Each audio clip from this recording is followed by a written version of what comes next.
ഞാൻ അർജുനെ കാണാൻ വേണ്ടി അവിടെ പോയ ആളാണ് അല്ലേ, ബിഗ് ബോസ് പോയ ആളാണ് ഞാൻ. പറഞ്ഞതുപോലെ പ്രതിഭാ സംഗമത്തിൻ്റെ തുടക്കം ഞാൻ അത്ഭുതപ്പെട്ടിരുന്നത് നമ്മളുടെ ശ്രീ ജോസ് രാഗാദ്രിയുടെ പ്രസംഗം കേട്ടപ്പോഴാണ്. ഇത്രയും ഫ്ലുവൻ്റായിട്ട് ഇങ്ങനെ സംസാരിച്ചുകൊണ്ടിരിക്കുക, വളരെ രസകരമായ രീതിയിൽ നിങ്ങളുമായിട്ട് കമ്മ്യൂണിക്കേറ്റ് ചെയ്യുക. അത് സംസാരിച്ച് ഞാൻ അത് അന്തം വിട്ട് നോക്കിയിരുന്നതിൻ്റെ പുറകെയാണ് നമ്മുടെ പ്രിയപ്പെട്ട മോൺസേട്ടൻ്റെ പ്രസംഗം. അത് കഴിഞ്ഞപ്പോൾ ഈ പ്രസംഗത്തിൽ ഗംഭീരമായിട്ട് വാക്കുകൾ കൊണ്ട് അമ്മാനമാടുന്ന ആൾക്കാരെയാണ് നമ്മളിവിടെ കണ്ടത്. അച്ഛനിൽ നിന്ന് ഞാൻ കുറേ പ്രതീക്ഷിച്ചു, പക്ഷേ തന്നില്ല. പിന്നീട് ഒരു അവസരത്തിൽ എന്തായാലും വലിയ സന്തോഷം. കടുത്തുരുത്തിയിൽ ഞാൻ ആദ്യമായിട്ട് വന്നത് നമ്മുടെ തേവരെ കാണാനാണ്. ഞാൻ ആദ്യമായിട്ടാണ് ഇവിടെ ഈ മണ്ണിലേക്ക് അന്ന് വന്നത്. കുറച്ച് നാളുകളായി. അതിനുശേഷമാണ് എനിക്കറിയില്ലായിരുന്നു അമ്പലത്തിൻ്റെ തൊട്ടിപ്പുറത്താണ് ഇങ്ങനൊരു ഫംഗ്ഷൻ നടക്കുന്നതെന്ന്. ഇതിൻ്റെ ഈ ഫംഗ്ഷൻ്റെ കാര്യം എന്നെ ധരിപ്പിച്ചത്, ഞാനിപ്പോൾ അഭിനയിക്കുന്ന പുതിയ സിനിമയുടെ സംവിധായകൻ ഇവിടെ മോൺസേട്ടൻ പറഞ്ഞു, ബിൻഡോ സ്റ്റീഫൻ പറഞ്ഞാണ്.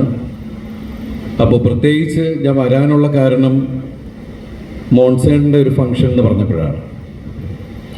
അദ്ദേഹത്തെ ഞാൻ പല വേദികൾ കണ്ടിട്ടുണ്ട്. അതുപോലെ തന്നെ മുൻ മന്ത്രിയായിരിക്കുന്ന സമയത്ത് എവിടെയും എല്ലാവർക്കും പ്രിയപ്പെട്ടവനായിട്ട് ഒരാളായിട്ടാണ് എനിക്ക് തോന്നിയിട്ടുള്ളത്. മാത്രമല്ല അദ്ദേഹത്തിൽ നിന്ന് മറ്റൊരു വ്യക്തിയെക്കുറിച്ചുള്ളൊരു വ്യക്തിഹത്യ, മോശമായിട്ടുള്ള സംസാരങ്ങളൊന്നും ഞാൻ കണ്ടിട്ടില്ല. കാരണം രാഷ്ട്രീയമാവുമ്പോൾ അങ്ങോട്ടും ഇങ്ങോട്ടും വാക്പോര്, ചേരിപ്പോര്, അങ്ങനെ ഒരുപാട് വിഷയങ്ങൾ ഉണ്ടാവാറുണ്ട്. നമ്മളെല്ലാം കണ്ടുകൊണ്ടിരിക്കുന്ന കാര്യങ്ങളാണ്. പക്ഷേ ഇദ്ദേഹത്തിൻ്റെ വായിൽ നിന്നും അങ്ങനെയുള്ള വാക്കുകളൊന്നും ഞാൻ കണ്ടിട്ടില്ല. വളരെ സമാധാനപരമായിട്ട് നല്ല മനസ്സോടെ നല്ല ഉദ്ദേശത്തോടെയുള്ള വാക്കുകളെ ഉപയോഗിക്കുന്നതാണ് ഞാൻ കണ്ടിട്ടുള്ളത്. അതിൽ നിന്നും ഒരു വ്യക്തിയുടെ എന്താ പറയുക, ഒരു ക്യാരക്ടർ എന്നൊക്കെ പറയില്ലേ, അത് പ്രത്യേകിച്ച് ഒരു എം.എൽ.എ ആവുക, അത് രാഷ്ട്രീയത്തിൽ സമൂഹത്തിൻ്റെ നന്മയ്ക്ക് വേണ്ടി പ്രവർത്തിക്കുന്ന ആൾക്കാരിൽ നിന്ന് അത് ഇങ്ങനെ കൺട്രോൾ ചെയ്ത് പോകാമെന്ന് പറയുന്നത് നിസ്സാര സംഭവമൊന്നുമല്ല. സ്വയം നിയന്ത്രിക്കാനും നമ്മുടെ നാടിനെ നിയന്ത്രിക്കാനും നമ്മുടെ എടുത്തു പറയേണ്ട എം.എൽ.എമാരിൽ ഒരാളാണ് ശ്രീ മോൻസ് ജോസഫ്. അത് നിങ്ങളുടെ ഭാഗ്യം തന്നെയാണ്, കടുത്തുരുത്തിക്കാരുടെ ഭാഗ്യം തന്നെയാണ്. എന്നെ പോലുള്ളൊരു കലാകാരനെ സംബന്ധിച്ച് കടുത്തുരുത്തിയെന്നോ അല്ലെങ്കിൽ കോട്ടയെന്നോ പാലാന്നോ അങ്ങനെ ഒരു എന്താ പറയുക വ്യത്യാസമില്ല. കാരണം കേരളത്തിലുള്ള എല്ലാവരും ചേർന്നുണ്ടാക്കിയതാണ് ദിലീപ് എന്ന് പറഞ്ഞ കലാകാരനെ. കഴിഞ്ഞ 28-29 വർഷക്കാലമായിട്ട് നിങ്ങൾ തന്ന സ്നേഹം, നിങ്ങൾ തന്ന കയ്യടിയാണ് ഞാൻ ഇന്ന് വേദിയിൽ നിൽക്കുന്നത്. അതുകൊണ്ട് തന്നെയാണ് കടുത്തുരുത്തിയിൽ ഒരു ഫംഗ്ഷൻ്റെ കാര്യം പറഞ്ഞപ്പോൾ ഞാനിവിടെ വന്നിട്ടില്ല അങ്ങനെ ഫംഗ്ഷൻ എന്നാണ് എൻ്റെ ഓർമ്മ. അപ്പം അതുകൊണ്ട് കടുത്തുരുത്തിയിലെ പ്രിയപ്പെട്ടവരെ ഒന്ന് നേരിട്ട് കാണാം, നിങ്ങളൊക്കെ ആയിട്ട് സ്നേഹം പങ്കുവയ്ക്കാം, നിങ്ങളോട് ഒരുപാട് നന്ദി പറയാം, നിങ്ങളൊക്കെ പേഴ്സണലായിട്ട് കണ്ട് നന്ദി പറയുക എന്നുള്ളൊരു ഉദ്ദേശത്തോടെയാണ് വന്നത്. അല്ലാണ്ട് വളരെ മനോഹരമായ ഒരു പ്രസംഗമൊന്നും കാഴ്ചവെക്കാനുള്ള ഒരാവത് എനിക്കില്ല. കാരണം എനിക്കറിയില്ല അങ്ങനെ പ്രസംഗിക്കാൻ. ഞാനെല്ലാം എപ്പോഴും എവിടെ ചെല്ലുമ്പോഴും ഒരു ലിസണറാണ്.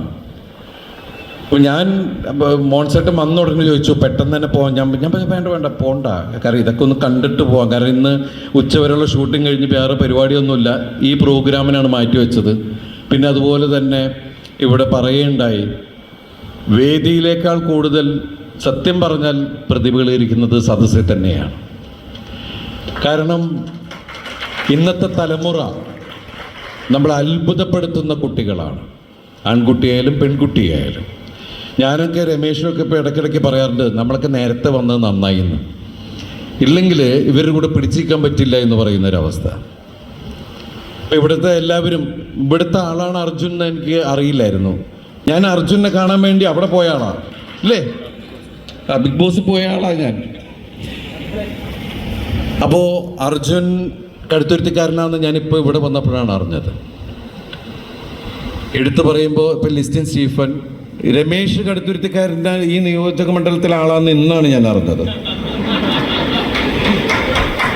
കാരണം തൃപ്പൂണിത്തുറയിൽ ഒന്നാണല്ലോ ഇരിക്കുന്നത്. അപ്പോൾ വോട്ടൊക്കെ എവിടെയാണെന്നാണ് പറഞ്ഞത്.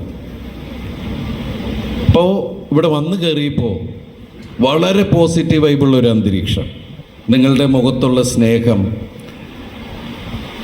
സന്തോഷമൊക്കെ കണ്ടപ്പോൾ എനിക്ക് വലിയ സന്തോഷം തോന്നി. ഞാൻ അതുകൊണ്ട് തന്നെയാണ് ഇവിടെ ഇരുന്ന് ഇവിടെ ഒരുപാട് പേർക്ക് പ്രൈസ് ഡിസ്ട്രിബ്യൂഷനും കാര്യങ്ങളും എല്ലാം ഉണ്ട്. അതുപോലെ തന്നെ വേദിയിലല്ല സദസ്സിലിരിക്കുന്നതിൽ നമ്മൾ പ്രതിഭകളായ ഒരുപാട് പേര്, ഇതിൽ കളക്ടറുണ്ട്. ഇവരാരൊക്കെയാണെന്ന് അടുത്ത വരും വർഷങ്ങളിൽ നമ്മൾ കാണാൻ പോകുന്നേ ഉള്ളൂ. എന്തായാലും ഇവിടെ വന്നിരിക്കുന്ന എല്ലാവർക്കും ഐശ്വര്യത്തിൻ്റെ, നന്മയുടെ നല്ല നാളുകൾ നേർന്നുകൊണ്ട് നന്ദി, ഒരുപാട് നന്ദി. Thank you so much.